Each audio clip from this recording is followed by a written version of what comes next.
Boa tarde. Inicialmente, queria fazer algumas considerações, e a primeira delas é o seguinte: o Ministério Público não tem vinculação com nenhum segmento político. O Ministério Público é defensor da ordem jurídica e do regime democrático. Essa é a nossa missão constitucional. Esse material chegou às nossas mãos a partir da Operação Furna da Onça. O COAF, espontaneamente, de ofício, encaminhou ao Ministério Público do Estado do Rio de Janeiro, inicialmente, esse RIF. Esse RIF, ele tem 422 páginas, centenas de pessoas citadas, mencionadas. E cabe a nós, e cabe à estrutura da Procuradoria-Geral de Justiça, analisar cuidadosamente cada elemento contido aqui dentro. E aí vem a primeira colocação a ser feita. Por que foi para o grupo de atribuição originária criminal do Procurador-Geral de Justiça? Foi para lá porque, como diz respeito a uma operação do Ministério Público Federal da Furna da Onça, o COAF fez pesquisas relativas a essas pessoas, a autoridades políticas e servidores públicos da Assembleia Legislativa do Estado do Rio de Janeiro. E ao identificar movimentações financeiras atípicas, encaminhou ao Ministério Público do Estado do Rio de Janeiro. Agora, é muito importante destacar aqui que o fato de algumas movimentações financeiras serem atípicas não significa, em hipótese alguma, que elas sejam ilícitas. Então, isso acontece de forma frequente aqui. Ou seja, ao recebermos essa vasta documentação, nós começamos a explorá-la, a analisá-la cuidadosamente, núcleo por núcleo. E cada núcleo desse era relativo a um deputado estadual. Agora, é importante mostrar para os senhores também e destacar a total falta de transparência da Assembleia Legislativa do Estado do Rio de Janeiro. Então, para obtermos essas informações, muitas vezes, nós precisamos nos valer do CAGED, que é o Cadastro Geral de Empregados e Desempregados do Ministério Público, do Ministério do Trabalho. A Alerj, na sua página de transparência, não tem os servidores vinculados a cada gabinete. Então, isso aumenta ainda mais o nosso trabalho. Tanto que os senhores estão recebendo aí agora, em agosto de 2018, eu encaminhei ao presidente interino da Assembleia Legislativa do Estado do Rio de Janeiro e da Câmara dos Vereadores do Estado do Rio de Janeiro um ofício inicialmente sugerindo que eles apliquem no âmbito da Assembleia Legislativa e da Câmara dos Vereadores do Rio de Janeiro um sistema semelhante ao Infoleg, para dar total transparência às comissões, aos projetos de lei, a tudo que acontece no âmbito da Assembleia Legislativa do Estado do Rio de Janeiro. Por que foi para o grupo de atribuição originária? Repito, quando o núcleo que vem do COAF vem indicando deputados, seria temerário, seria leviano da nossa parte, na portaria que abre esse procedimento, nós já indicarmos o nome desse deputado. Então abrimos uma portaria provisória e, conforme o avançar das buscas, das investigações, da ampliação dessas informações, e se chegarmos à conclusão de que há elementos mínimos, aí sim entramos com uma portaria de aditamento incluindo esse deputado.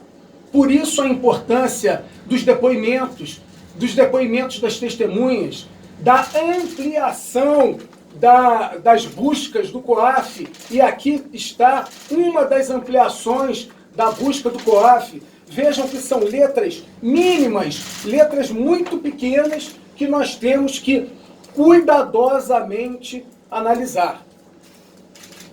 Nesse contexto, vem uma outra pergunta. Houve quebra do sigilo dos deputados? É óbvio que não.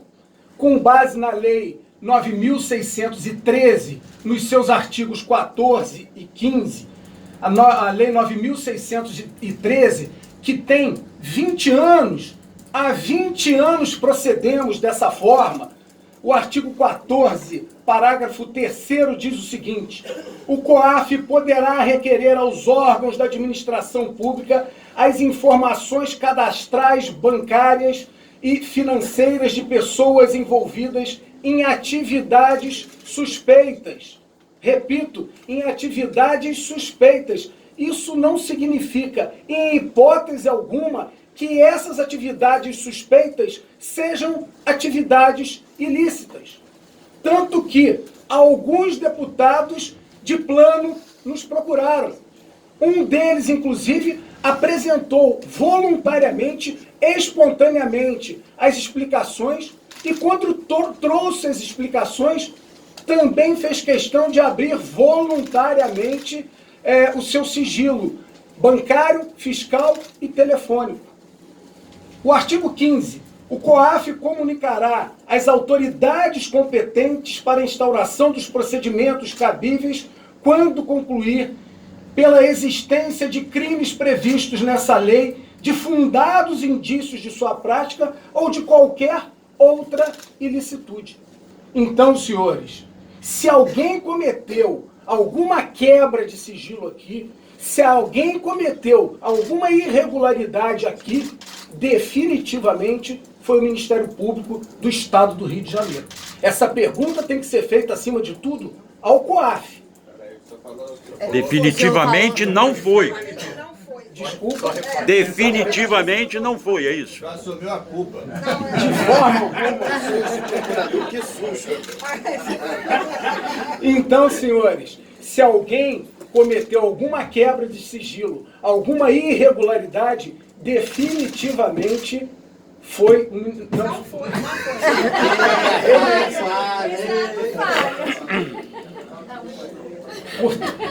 Vocês entenderam que não foi. Não foi.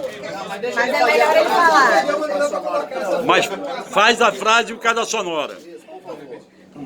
Então, portanto, senhores, se alguém cometeu alguma quebra de sigilo, alguma irregularidade, definitivamente não foi o Ministério Público do Estado do Rio de Janeiro, e sim o COAF, que, repito, encaminhou ao Ministério Público essa documentação espontaneamente, de ofício, através do protocolo que existe entre as agências de inteligência. E essas agências de inteligência não se restringem ao Brasil, não. Isso é de âmbito hoje mundial, a troca, o cruzamento desses dados. Então, se nós queremos ter um país limpo, um país íntegro, um país diferente, nós temos que fortalecer os órgãos de controle. Nós temos que prestigiar os órgãos de controle. Nós temos que prestigiar os nossos COAFs, os nossos ministérios públicos, as nossas receitas, os nossos tribunais de contas. Eu agora me coloco à disposição dos senhores para alguns esclarecimentos que se fizerem necessários e, em seguida, vou voltar às minhas atividades. Então, procurador, só um instantinho, só esclarecendo, por gentileza, em virtude do espaço, tempo que nós temos, que vocês sejam objetivos, proativos, que o Procurador de Justiça tem algumas outras atribuições. Então, peço que vocês sejam rápidos e sérios. Primeiro esclarecimento, o COAF andou fora da lei? De forma alguma. O COAF também não andou fora da lei. Dentro dos protocolos existentes, o COAF observou rigorosamente a lei em vigência. Procurador, numa das movimentações do COAF, o Queiroz teria movimentado 7 milhões de 2014 até 2017. E, paralelamente, foi exatamente o período em que o deputado Flávio Bolsonaro pagou aquele título de 1 milhão e pouco e que também fez depósitos. Dá para relacionar uma coisa a outra? Que o dinheiro do Queiroz tem abastecido o conta? De forma alguma. Até porque essa movimentação informada ontem, salvo engano, ela não faz parte da nossa documentação aqui, da nossa ampliação de pesquisas feitas. É bom registrar também que os 22 procedimentos andaram ao mesmo tempo, caminharam ao mesmo tempo. Nos 22 procedimentos, nós pedimos ampliação de informações. Então, a colocação de que um anda mais rápido do que o outro também não condiz com a realidade. Procurador, queria que você falasse quando começou essa investigação, quantos deputados já foram ouvidos e como ontem o senador eleito Flávio Bolsonaro falou em Arapuca do MP, quais oportunidades foram dadas a ele para se explicar? Só um complemento à pergunta dele, doutor, aqui, Fábio do Estadão, sobre quando começou a investigação. O senhor disse que recebeu, o Ministério Público do Estado recebeu o relatório do COAF à época da Furna da Onça, que se deu em novembro de 2018. Não. Então, eu queria saber quando exatamente recebeu, qual mês recebeu esse relatório? Certamente, essas buscas, essas investigações do COAF ocorreram em decorrência de solicitações do Ministério Público Federal que decorreram na deflagração da Operação Furna da Onça. Elas chegaram ao Ministério Público inicialmente no mês de janeiro de 2018. Foram para o Laboratório de Combate à Lavagem de Dinheiro. Nele ficaram até julho de 2018, quando nós abrimos as primeiras portarias que os senhores estão recebendo aí, sem identificar esses deputados estaduais. Porque, repito, nem sempre o fato do servidor público, do servidor da Alerj, está vinculado ao gabinete de determinado deputado, significa que aquele deputado esteja envolvido naquela operação financeira suspeita. Quantos deputados foram ouvidos e as oportunidades para o Flávio? São 27 deputados ao todo e 22 núcleos. E as oportunidades, a oportunidade dada ao deputado Flávio Bolsonaro, e a única coisa que eu posso fazer é falar sobre, porque esse procedimento está sob sigilo, ele recebeu, como de conhecimento de todos, um ofício dizendo que ele podia usar da prerrogativa, escolher dia, hora e local para ser ouvido.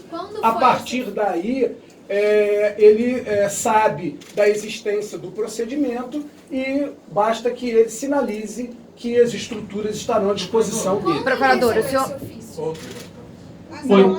O senhor falou que... Esse ofício foi encaminhado a ele, eu posso ver com exatidão, esse ofício foi encaminhado a ele no fim de dezembro de 2018. Foi encaminhado ao presidente da Assembleia Legislativa. Nunca encaminhamos diretamente ao destinatário. Então essa relação entre instituições ela é feita através das chefias.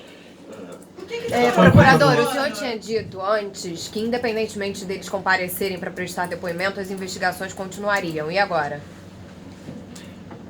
Tem uma suspensa, as demais continuam. Ele é oficialmente investigado? Nenhum deles é oficialmente investigado. Eu repito, esse expediente chega para a gente e é um expediente extremamente complexo. Se nós imediatamente elaborássemos a portaria, já colocando diretamente como investigado, seríamos acusados, seriam imputados a nós uma investigação temerária, uma investigação inconsequente que expõe a pessoa desses parlamentares. Então, por essa razão, nós vamos colhendo dados, colhendo informações para saber se realmente aquela pessoa tem vínculo com aquela situação. Uma coisa que é muito importante dizer para vocês, nesse primeiro momento, nós não investigamos pessoas, nós investigamos fatos. E esses fatos, uma vez ampliados, explorados, é que eles vão se direcionando para pessoas. E a partir daí eu posso instaurar uma portaria com segurança, indicando diretamente pessoa certa. Doutor Gussen, por favor, doutor Gussen. Tem um Vamos com calma, porque eu acho que... Só uma questão aqui, doutor Gussen. O colega com o microfone, por favor. Obrigado. São duas perguntas. A primeira, o senhor falou que os primeiros procedimentos foram instaurados em julho. O procedimento envolvendo o Queiroz e o deputado Flávio Bolsonaro foi instaurado nessa leva ou foi posterior? Queria saber. Todos eles. Todos os 22. E a outra coisa é, nem o Queiroz, nem as familiares dele, nem o deputado Flávio Bolsonaro foram ouvidos. Mas os servidores do gabinete que aparecem no relatório já foram ouvidos pela MP? Um deles foi. O senhor pode dizer qual deles? E dos outros deputados? Vários foram. Foi consistente o depoimento? Denise. Dos 22 procedimentos, tem um suspenso, é isso? Dos 22 tem um suspenso. O que tem se falado muito é que existe um processo, um tipo de procedimento na Alerj em outras assembleias muito semelhante. O senhor falou que encaminhou um ofício à presidência da Alerj para que, em relação à transparência. Já houve também alguma orientação em relação a esse tipo de prática por parte dos deputados do Ministério Público? Desculpa, o fim da pergunta... Se já houve por parte do Ministério algum tipo de orientação para as Assembleias Legislativas e para a Alerj especificamente, para coibir algum tipo de prática de repasse de dinheiro de funcionário para parlamentar ou coisas desse tipo? Na realidade, nós encaminhamos um ofício à Assembleia Legislativa e às câmaras dos vereadores do Estado, sugerindo no primeiro momento, e não para o interior, mas para do Rio de Janeiro, para a Câmara dos Vereadores do Rio, para a Assembleia Legislativa do Rio de Janeiro, a implementação do sistema Infolec. Obviamente, era agosto e não era razoável cobrarmos a implementação imediata. Então, agora, com a nova legislatura, o Ministério Público, na pessoa do Procurador-Geral, vai encaminhar uma recomendação, que é algo mais forte do que uma mera sugestão. E vai acompanhar, vai dar um prazo razoável para que seja implementado, e se assim não acontecer, nós vamos entrar com medidas Que recomendação? judiciais. Não tem cabimento que a Assembleia Legislativa e as câmaras de vereadores trabalhem nessa obscuridade. Procurador, o senhor falou que ninguém é investigado. Uma coisa genérica, ninguém é investigado. Eu queria saber, ninguém, nem na área civil é investigado, essa é a minha primeira questão, nem na área civil. E outra coisa, recentemente, até bem pouco tempo, o Ministério Público do Rio de Janeiro, até com muita razão, foi acusado de ser omisso, de engavetar denúncias, tanto é que um ex-procurador foi preso. Agora, vocês são acusados de perseguição, prontamente acusados de perseguir um determinado deputado, o senhor Flávio Bolsonaro. Eu repito a pergunta do colega. Os outros assessores foram também convidados, que aparecem no quarto, também foram convidados a prestar depoimento. Quer dizer, está tudo focado no Flávio Bolsonaro ou não? Isso daí é uma injustiça. Bom, primeiro que eu não acho que o Ministério Público esteja sendo acusado de perseguição. Obviamente, a defesa busca mecanismos, de alguma forma, para justificar. Quando vai a tribunais superiores, vai exercendo os seus direitos também, e todos nós do sistema de justiça temos que receber isso de uma forma tranquila, faz parte. E os tribunais superiores vão balizar a matéria e nós a atenderemos. Decisão judicial deve ser sempre cumprida, deve ser sempre acatada. Então, eu não vejo dessa forma. E com relação a questões anteriores... Na área civil tem alguém investigado? Sim, claro, e continuam, porque os deputados eles não têm foro por prerrogativa na área civil. Então esses expedientes já tinham sido distribuídos para as promotorias de tutela coletiva da cidadania no início do ano e estão prosseguindo normalmente. Procurador, peraí, com licença. Ser investigado e não ser investigado, explicar se o Flávio Bolsonaro é investigado ou não, desculpa, eu não entendi.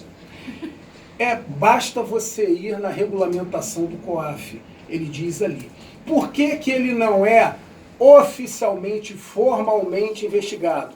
porque esse documento aqui cita centenas e centenas de pessoas. Se nós, de imediato, instaurássemos a portaria, incluindo o nome dessas pessoas, iam dizer que o Ministério Público do Estado do Rio de Janeiro estava lançando mão de práticas temerárias, que colocava em risco o nome dessas pessoas. Então, cuidadosamente, nós caminhamos com isso até chegarmos a uma conclusão. Repito, nós apuramos inicialmente fatos, e esses fatos podem levar a pessoas certas. E a partir daí, o Ministério Público começa a adotar medidas contra essas pessoas. A primeira delas é editar a portaria, incluindo oficialmente como investigado. Procurador, eu queria saber o seguinte. Espera um minutinho, por favor. Espera um minutinho, que me passaram o microfone para eu falar. Agora eu estou esperando. Primeira coisa. Independentemente do ministro Marco Aurélio ter antecipado que um pedido como esse vai para a lata do lixo, o Ministério Público já se pronunciou ao Supremo Tribunal nesses autos do pedido do Flávio Bolsonaro de trancar a investigação? Essa é a primeira pergunta. A segunda pergunta, paralelamente a essa história do COAF, o Ministério Público tem investigações relacionadas com milícias. Os últimos noticiários estão relacionando a família Bolsonaro com negociações de terra e com milícias. Há essa ligação dentro do Ministério Público? É só ler o site do Luiz Nassif, que deixa isso muito claro. E a terceira coisa, agora não me veio à cabeça, mas tem duas perguntas paralelas. Ok. A primeira delas, o Ministério Público não vai entrar com nenhuma medida junto ao Supremo Tribunal Federal, porque ela é absolutamente desnecessária. O processo foi encaminhado à relatoria, que irá se pronunciar. A partir daí, sim, caberá alguma medida... Não houve pedido de informação? Não houve pedido, ele encaminhou e vai ser apreciado diretamente. Isso, nesse momento, não é pedido de informação. E com relação a qualquer outra questão envolvendo o deputado estadual Flávio Bolsonaro, eu estou impedido de falar nesse momento, impossibilitado de falar. Procurador aqui na frente, por favor. Qualquer procurador? Qualquer outra questão, em razão do procedimento que foi encaminhado ao Supremo Tribunal Federal, eu entendo que, por cautela, eu também não devo estar. Mas tem essas coisas textualmente. Boa tarde, eu estou com o microfone. Mas qualquer coisa que eu fale, desculpa, só um complemento. Qualquer coisa que eu fale a esse respeito, eu vou adentrar em questões ligadas a essa análise, e aí eu prefiro me resguardar. Procurador, boa tarde, Alexandre Tortorial, da TV Bandeirantes. O senhor falou que chegaram fatos aqui, chegaram informações do COAF com movimentações atípicas, que não significam necessariamente que houve algum tipo de irregularidade, mas o Ministério Público já trabalhou em cima dessas informações. Então, eu gostaria de saber se já foram encontrados indícios de irregularidades, de crimes contra esses deputados, incluindo o Flávio Bolsonaro ou não, e quem são esses deputados que vieram aqui prestar informações, que tipo de informações eles prestaram? O senhor falou que alguns vieram abrir o sigilo telefônico, bancário, fiscal. Não. Os que vieram espontaneamente, eu já mencionei, o primeiro a comparecer foi o deputado Luiz Paulo Corrêa da Rocha. Esse já encaminhou o material, abriu mão do sigilo bancário, fiscal e, salvo engano, telefônico, e o Grupo de Atribuição Originária Criminal está analisando o material. Além dele, compareceu o deputado estadual André Siciliano, o deputado Paulo Ramos e o deputado Tio Carlos, sendo que o deputado Tio Carlos ainda não teve a oportunidade de entregar o material, mas já agendou uma vinda dele aqui. Pessoal, gentilmente, por favor, as últimas 3 perguntas, por gentileza. Eu queria saber o seguinte... Não vai ser uma disputa aqui agora, desculpa. Mas foi encontrada alguma irregularidade nesse processo? Há indício de crime até o momento ou não? Não só contra ele? Não posso falar. Procurador, o senhor, boa tarde. Boa tarde. O senhor deixou bem claro que na esfera civil há um investigado, no caso, o deputado Flávio Bolsonaro. Até que ponto o senhor pode dizer relativamente ao que ele é devidamente investigado? Especificamente sobre o que? Desde a sua última entrevista, vários fatos aconteceram, inclusive essas últimas movimentações financeiras. O senhor já disse que os 7 milhões do Queiroz não fazem parte da investigação do Ministério Público, mas aí entraram a questão dos 96 mil em levas de R$2.000. Até que ponto, o que está dentro, o que está fora dessas investigações? E a última pergunta que eu faço para o senhor é o seguinte: até que ponto o MP se sente pressionado, visto que o vice-presidente da República falou que é um direcionamento, há um sensacionalismo e que o Ministério Público está, entre aspas, querendo tirar um certo proveito da situação? Bom, primeiro eu vou pedir desculpa, me reservo no direito de realmente não falar absolutamente nada com relação ao deputado Flávio Bolsonaro, por um respeito, acima de tudo, à própria Justiça, ao Supremo Tribunal Federal. Com relação à manifestação do vice-presidente, ela em nada interfere no nosso trabalho, nós o respeitamos também e vamos aguardar a posição do relator do caso e a partir daí dar prosseguimento. Então, eu acho que isso para nós não modifica diretamente o nosso atuar. Doutor, você falou que o relatório chegou aqui em janeiro do ano passado e só foi aberto em julho a investigação. E eles só começaram a ser ouvidos em dezembro, quase um ano depois. Eu falei, por que demorou quase um ano para as primeiras pessoas serem ouvidas que estavam relacionadas ao relatório? E outra coisa, uma coisa que chama atenção, todos esses deputados citados, os funcionários têm um esquema, né? Que parece, não se sabe o que é, mas parte do salário, muitos deles são funcionários do Alerj, que depositam uma quantia numa pessoa-chave dentro do gabinete de um deputado. Isso poderia dar indício da chamada cotização? Isso, que crime é esse? E muitas pessoas falam, mas é um crime de menor relevância. Não estou dizendo que mas se fosse comprovado, é um crime de menor relevância, porque pode-se considerar que é um dinheiro público, né, já que a Alerj é dinheiro público, e as pessoas estão depositando parte do salário para um deputado. Queria saber isso. Primeiro, é importante sempre a gente frisar que o tempo da justiça necessariamente e infelizmente não é o tempo da imprensa. Então, nós temos que tomar muito cuidado, porque nós estamos lidando com o nome de pessoas. O procedimento chegou aqui em janeiro e ficou até maio no Laboratório de Combate à Lavagem de Dinheiro. Depois ele foi para o Gaocrim e em julho nós abrimos os primeiros procedimentos com relação a ele. E não sei quando exatamente, mas não foi em dezembro que nós começamos a ouvir essas pessoas. São vários trabalhos e uma exploração de todo esse material. E mais, uma complementação com todos esses pedidos de ampliação de informação. Então, para que a gente comece a chegar na verdade, e eu já disse isso para vocês anteriormente, o Ministério Público busca a verdade real. E para chegar a ela, nós trabalhamos um conjunto de provas, um conjunto probatório. E isso leva tempo. Paralelamente, eu acho que é do conhecimento de todos que o Ministério Público do Rio de Janeiro tem tido trabalhos grandiosos, intensos no combate à corrupção. E o grupo de atribuição originária, especificamente, ele teve questões importantes na cidade de Niterói, na cidade de Japeri, na cidade de Petrópolis, na cidade de Teresópolis, ou seja, com vários agentes detentores de foro por prerrogativa de função. Então, nós temos que, de certa forma, em determinados momentos, estabelecer algumas prioridades e, uma vez superadas essas prioridades, nós vamos elegendo outras. Procurador, agora aqui com o microfone aqui, por favor. Tive a bênção do microfone aqui. Procurador, só para ficar claro, esses procedimentos criminais estão no Gaocrim, que é ligado ao gabinete do senhor. Isso não indica, enfim, embora não esteja na portaria, enfim, embora eles não estejam formalmente como investigados, que essa investigação, ela visa os deputados? Para ficar isso claro, enfim, já que está no gabinete do senhor e, enfim, eles têm foro. Né? Posso só complementar? Porque é uma coisa parecida.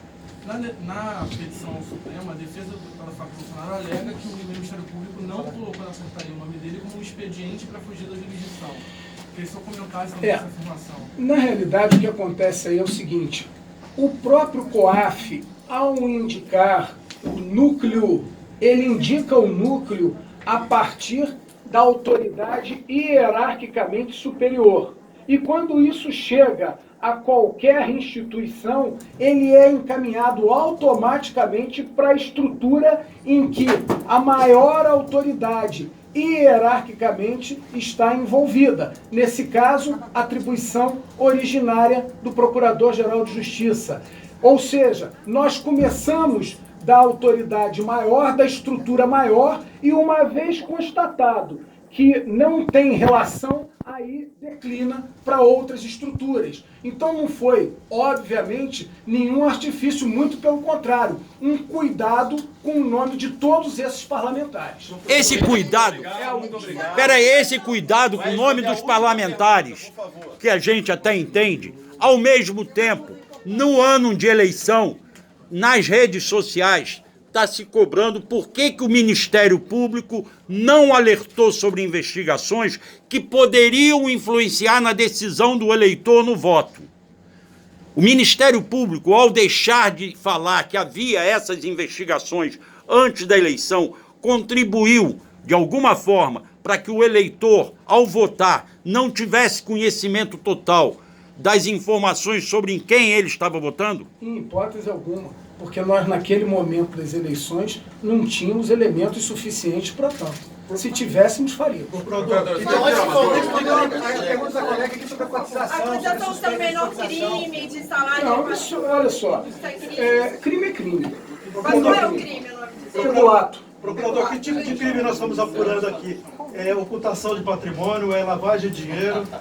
Começa com crime de peculato, pode ser lavagem de dinheiro, aí é uma análise, repito, caso a caso. Então nós temos que ver, por isso que nós temos que tomar muito cuidado com toda essa análise, com todo esse conjunto, porque cada um deles pode direcionar para um lado. Procurador, só para confirmar aqui uma dúvida. A pergunta do meu ilustre colega aqui, Rodrigo. O senhor falou que o senhor confirmou que há uma investigação na área civil contra Flávio Bolsonaro. Qual é essa? Isso é o quê? É fisco? O que é? Peraí, só um instantinho. Isso é importante. Isso esclarecer. Existe investigações na área civil contra todos aqueles deputados estaduais citados no relatório do COAF. Então, foram distribuídos no início do ano para as promotorias de tutela coletiva da cidadania. A atribuição não é minha, a atribuição é deles, e eles estão analisando caso a caso. Obrigado, gente. Muito obrigado. A gente agradece a presença de todos. Mas, procurador...